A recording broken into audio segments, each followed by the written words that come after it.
Hiya, hello, welcome. Today my Thursday thoughts are about spiritual awareness in the corporate world, by which I mean private and public sectors, any large organisations where the exchange of goods and services are given to the people that you serve, your clients, your customers, your council taxpayers. If you're a HR manager or a managing director or a CEO with a retention problem, today's Thursday thoughts might help you. Or if you're in a leadership role and you're needing to understand your own current spiritual awakening, and you're feeling that uncomfortable feeling as you align out of the chaos of disruption of the socioeconomic environment that we've all been feeling, away from authoritarian behaviours that no longer serve us. Perhaps you are leaning into transformative spaces, then this might help you. My name is Lily, and I have studied and practiced Buddhism for over 30 years with a daily and a global community practice as I've travelled all over the world. Both the theoretical study and the lived experiential nature of my practice. In other words, I've had a few what people term as proof of practices. I'd like to share them with you probably another time. I've worked in the public sector, the commercial and charity sector, and I've also been a therapist and a healer since my first spiritual awakening in the early 1990s. I haven't been constantly in that therapy and healing space. That's a bee, that's a good sign. I haven't been constantly in that therapy and healing space, but the universe just keeps whacking me back into this service space. So I kept returning to the corporate worlds, to those public and commercial sectors, because of programming that I would need a proper job to survive. That decision was based on fear. So obviously my most fruitful, enjoyable and valuable opportunities didn't come to me that way. They came to me in much less stressful ways, almost without trying. And you've probably had that happen to you.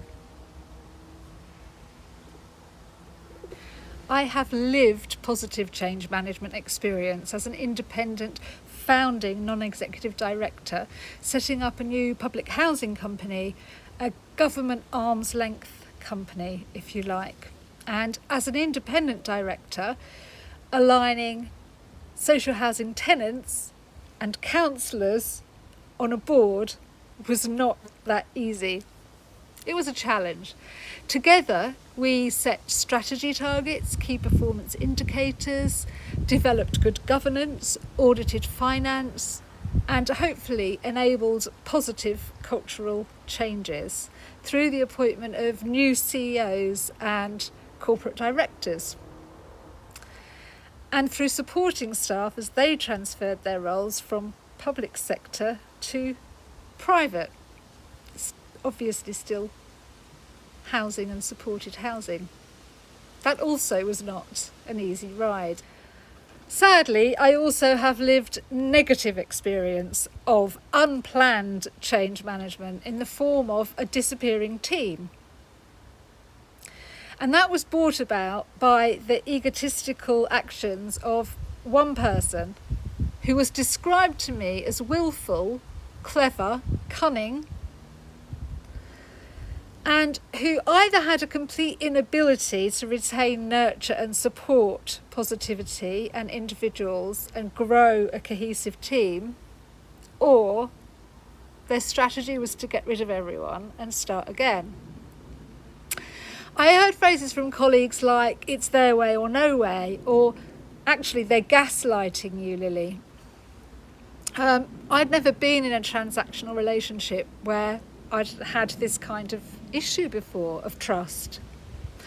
But I understand that you might have come across people like this. You might have even been a person like this. But as you're awakening and stepping away from that, want to behave in a different way, you may have closed ranks around a person who behaved like this. If that felt uncomfortable for you, I am here to support your realignment with your true self. If you're in a position where you're a manager who actually cares, and you're able and enabled not to see people and human resources as an expendable resource, but as a developing human being, you really can only take these next steps if you support your own inner development. I would suggest that the culture of HR in large corporate organisations would be the best place to be changing this culture, supporting individual self-development and aligning spiritual awareness and inner transformation, if you like, with organisational transformation and the wider societal environmental transformation. Because the only way that we're going to transform society is if we first transform ourselves and move away from those old behaviours. And we are increasingly becoming aware that those ways of working no longer serve us. I mean, just look around you. I don't work in a high-powered way like Tony Robbins, for example. I'm an empath, and I have aligned and learned to manifest in a calm stillness. Now, that was a hard lesson for me, and I am really hoping that your own transformations are much smoother and pain-free. So stay clear, stay present. So you can probably see the devastating effects of capitalism and authoritarianism has had on Earth and society, and the devastating effect this has had on individuals, people's lives. We know that that behaviour is driven by greed and hunger. My definition of hunger is the Buddhist definition of insatiable desire. But that hunger has caused deprivation in other people. The drive for corporate profit, fed by people's desire to accumulate and consume more and more things, is ego-led. And it is underpinned by fear. So perhaps you're fueled by fear of failure, fear of scarcity, insufficiency, lack of, fear of other, fear of authority, fear of losing everything that you've strived for, fear that people won't find you attractive. I had one senior manager say to me, "Be careful, Lily. You've got a mortgage to pay." And the proverbial they were being very clever. Now, I invite you to take a moment with me now to reflect on the question, what are you scared of? Because that comment, although made with compassion and concern, was based on fear. Be careful, because you should be scared because you have a mortgage to pay. So I'm asking you today, what are you scared of? What makes your solar plexus tremor? What is not aligned properly in your life? What is making your body feel out of kilter, diseased, sick? That sick feeling in the pit of your stomach because you are not aligned with self.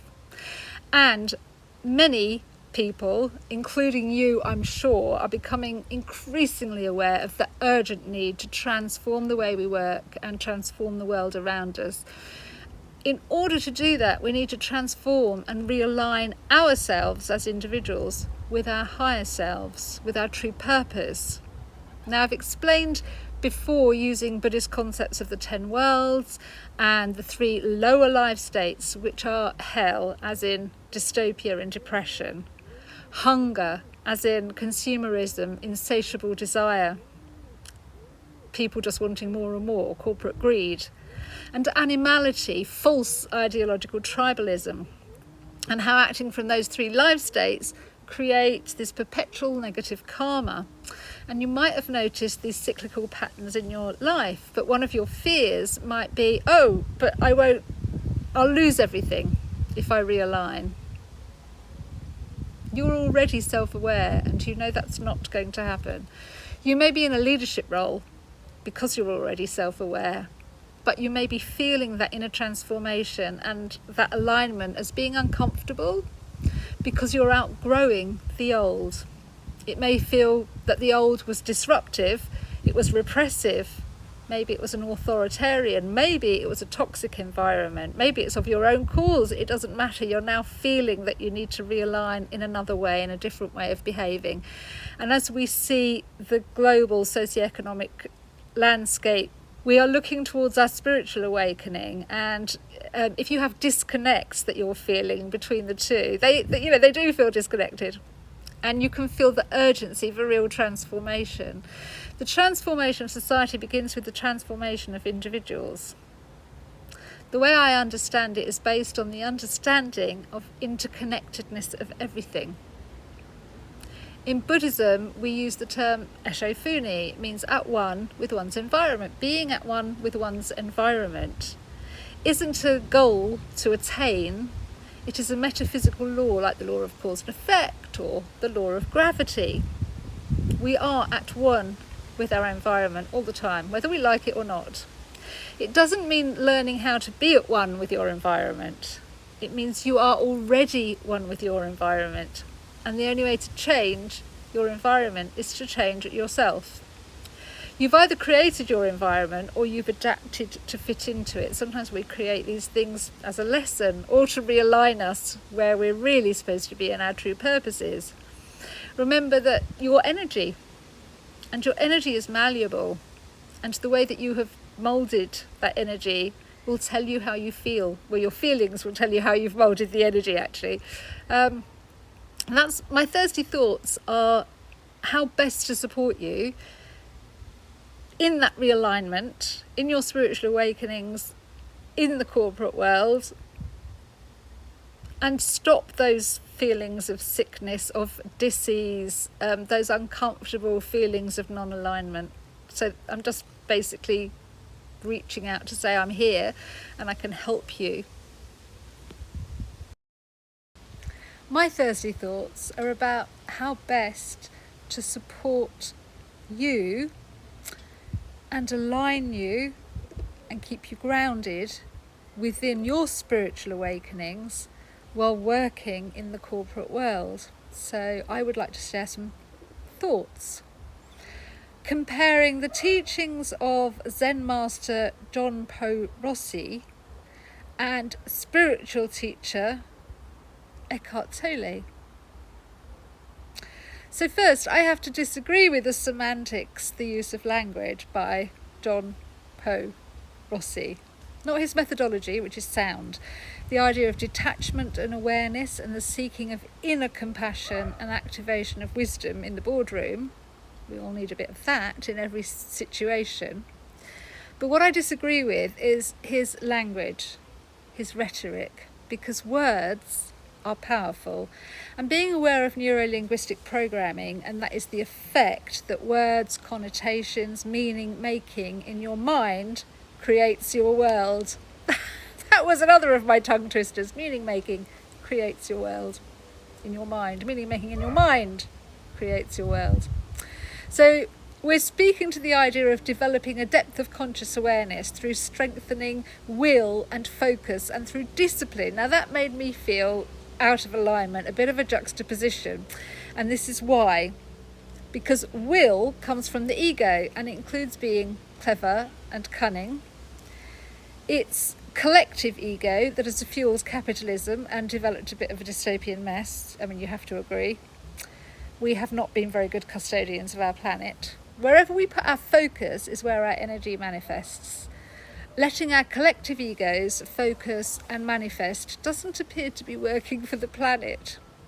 So I think it's time for us to step back from ego, let go of your fears, transform the way we collectively create. And this involves your commitment to personal development, to change, to embracing change, which may feel uncomfortable, but at the moment we've just affirmed you are feeling that uncomfortableness of staying stuck. So Dompo Rossi speaks about applied discipline, meaning self-discipline, but the connotation of that word, it's harsh, it's punishing. It's about energy being inflicted upon ourselves or us inflicting that on other people. It's definitely actioned by ego, and it sits within the actions of those lower worlds. To remember the hell, hunger and animality, in Buddhism, that's how we explain it. Those actions and those environments that just perpetuate negative karma. Those actions are often fueled by fear. So again, reflecting on that key question, let's take a moment to really dig deep and question, what are you scared of? That's a really good question. And the answer to that question will really help you align your inner transformation, creating external transformation in the environment around you. Esho Funi, as you change, your environment changes. And this is the only way we can facilitate sustainable transformation in society and the environment around us. I was inspired by Japanese educator Sunosuburi Makaguchi. Well, actually, I might be nearly 60, but I didn't live in the 1930s. In the 1930s, Makaguchi spoke of the purpose of education as a pedagogy supporting value creation in society, and the purpose of it being the ultimate happiness of every individual. In the 1940s and the 1950s, Japanese businessman Josei Toda spoke of value creation in business, and each individual's inner enlightenment and business that supports that. So these are not new concepts, that was 70 years ago, but our need for transformation is now becoming more imminent, and I know that you feel that, I know that you're aware of that. We can facilitate inner transformation and environmental transformation through corporate transformation, and that may need to start with you aligning your spiritual awakening within your corporate organisation. And if you realise that the environment you're in is too toxic for you and that you may have no agency to contribute positively or create value, you may, like I did, begin to feel physical disease within your body. Only you know where you are best placed to serve. Only you know where collectively we are best placed to transform society. Only you know how to sit in alignment, because you will feel it within your body. Are you feeling like change needs to come first from supporting your more spiritual self, your more spiritual self-development, and the realignment of individuals by honouring whatever modality they are realigning and awakening themselves? You need to first come to a point of focus where you are supporting your own spiritual awakening and you're aligning with your own transformation. When you feel your energy realigned, then you can support others. Now, it isn't easy in these times of socioeconomic and technological disruptions. It's easy to slip into fear and to manifest from a point of fear. So even for senior managers, you may find that they're driven by internal fear. So I had a senior manager, a colleague, say to me, "Lily, you need to be careful. They're being clever," by which she meant cunning and engineering my departure from the organisation. And she said, "Well meant, you've got a mortgage to pay. You need to be careful." Now, that statement was meant compassionately, but it was one that was based on fear, on her fear. So even C-class executives, corporate directors, senior managers, they're just human, and they're operating and making causes from those positions of fear, just the same as you are. And when we understand that the function of life, look at this, is to support life itself. Because life can't do anything else. That's what it does. It supports, it procreates, it grows, it expands. Then we begin to allow ourselves to feel safe taking action outside those old corporate modalities. Corporations whose senior leaders have yet to align their own spiritual awakenings away from ego-driven decisions may attempt to manipulate changes in others by offering modalities. And that may feel like an imposition or superfluous to the development of the individual employees. If you're either in the position of enabling modalities or you're in the position of having that forced upon you, I'm going to defer to the wisdom of Eckhart Tolle in his Conscious Business Challenge seminar. He spoke about relationship building, feeling your way into the other human being's consciousness. Now that sounds quite manipulative, but he doesn't mean it like that. He means meeting people on a soul heart-to-heart connection so that you can connect with the essence of that other person. This transcends support beyond an employment contract. What it means is that you are wholeheartedly supporting the human being in front of you and their happiness. If you sense your shared consciousness by being alert but in a calm stillness, you will transform your team cohesively through respecting the value that each individual brings to the table, beyond the employment role or contract that they have. People are much more valuable than a job description. In transactional business and traditional employment relationships, people slip into and act out their roles accordingly. But because of the metaphysical laws of energy, we manifest and create from where we focus our energy. Again, this is not a new concept. And you may be aware that you are focusing negativity. You may be aware that you're working in a toxic environment where that is just not enabled. You may be feeling like you're walking on eggshells, or that managers have repressed anger around you. And this may manifest, for example, in visibly shaking with anger. That whoever's shaking basically feels out of control. That is a toxic work environment. You might feel that you and other people are being repressed, or you might acknowledge that you are the person repressing people. So we've agreed the change needs to come first from supporting your own spiritual development. Then you can support individuals, colleagues around you, employees, by honouring whatever modality they align with and whatever methodology they're using to transform. You need to come first to a point of focus where you are supporting your own spiritual awakening, aligning with your own transformation. It's this process of spiritual awakening and transformation that's making you feel off kilter at the moment. It isn't easy in these times of socioeconomic and technological disruption. It's easy to slip into fear and manifestation from a point of fear. Even senior managers do that. Because at the end of the day, we're all just human. I'm going to assume that you're not one of those managers because you're not listening to this from a point of ego. Or are you? That's a bit of a trick question. It's designed to give you pause for thought.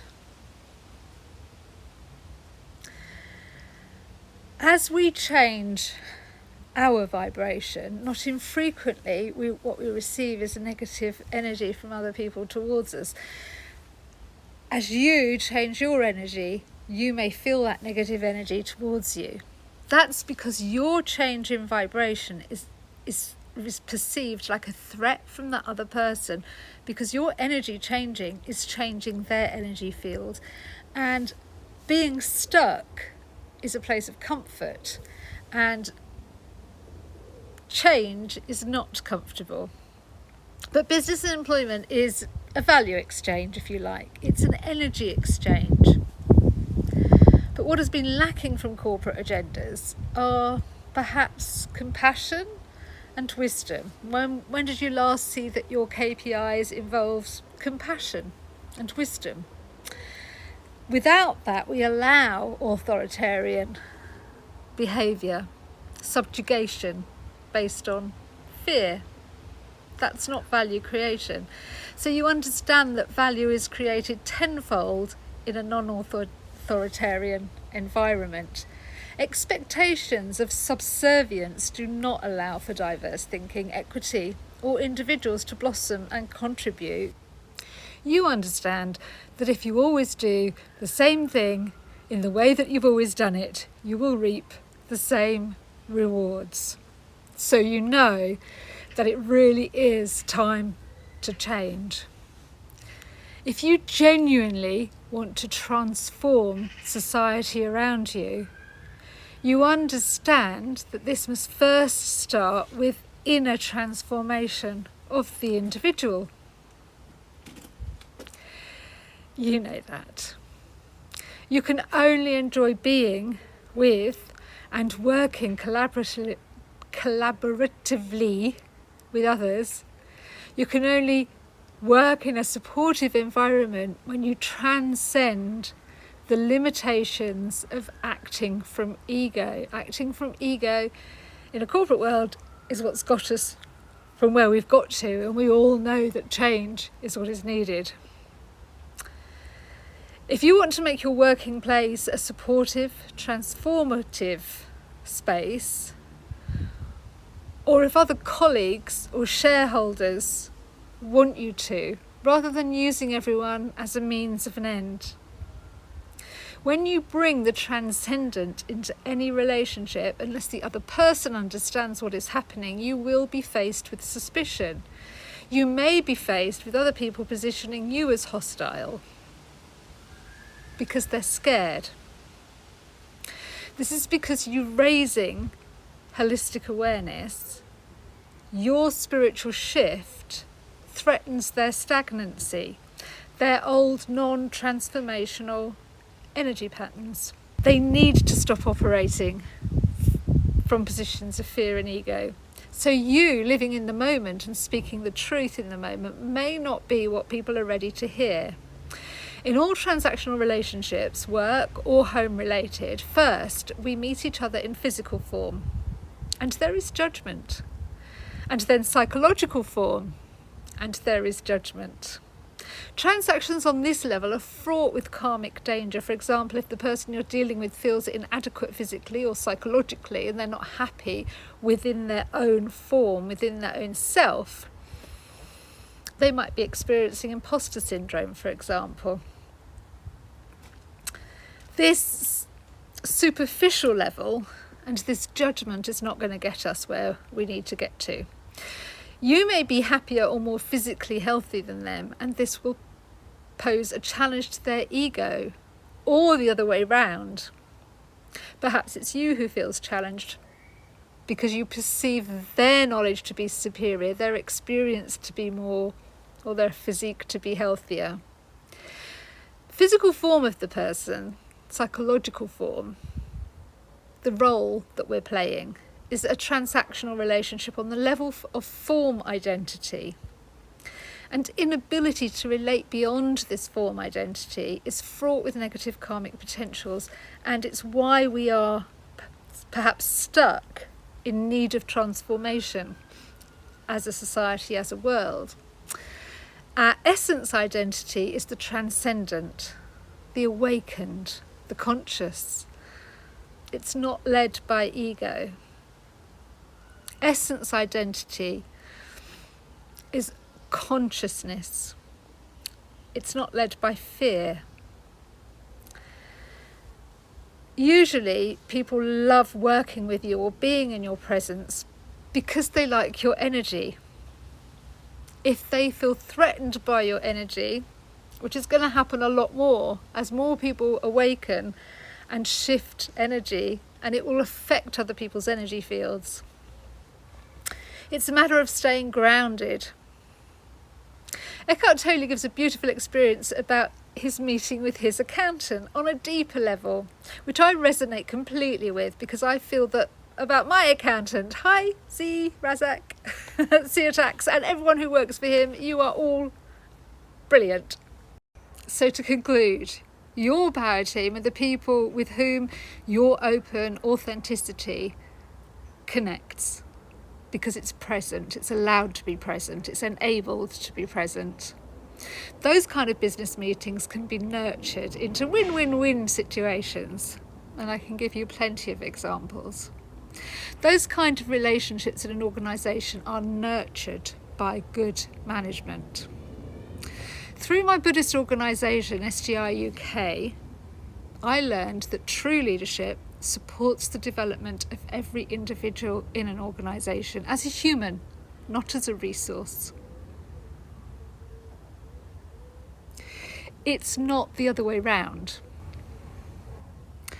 Take a moment to think about public and commercial corporations, the old way of thinking, the authoritarian way of thinking, that employees are subservient servants and they're just to help leaders and managers, but leaders and managers never have to change. That's the old way. The old way of working has got us where we are now. We've seen that where this leads to. In the public sector, it leads to continuation of austerity, which no longer serves any of us. In the commercial sector, it is rampant capitalism, as increased growth and profit points just cause punishment, pain, confusion and destruction all around us. So today I invite you not just to understand, but to embrace impermanence as a reality. Everything changes, and we shouldn't be afraid of that. Discomfort brings us an opportunity to learn, to grow. Staying still makes us stagnate, decay and die. Life as you've perceived it so far is a construct.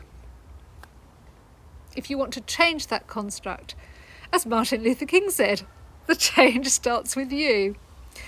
If you resonate with what I'm saying, or you would like to resonate with what I'm saying, as you're becoming more and more aware of the need for your spiritual awareness in your corporate world, if you're a HR manager, a managing director or CEO with a retention problem, I'm here, I can help. I hope that this Thursday's thoughts might be digestible towards a new applicable corporate framework, a new way of doing things, if you like, because we don't want to get stuck on those karmic wheels of austerity and authoritarianism and just stuck, because we know where they lead. They lead to worse negativity. They lead to dystopia and war. And if you're in a leadership role and you're needing to understand your own current spiritual awakening, maybe you're feeling that uncomfortableness as you realign out of the chaos of disruption and away from old ways of thinking, old ways of doing things, away from authoritarian behaviour. Your own spiritual awakening might be encouraging you to lean in to transformation, into a new way of working. Then I hope that these thoughts have given you some food for thought, an opportunity to reflect and to work out what you need. So, stay clear, stay present.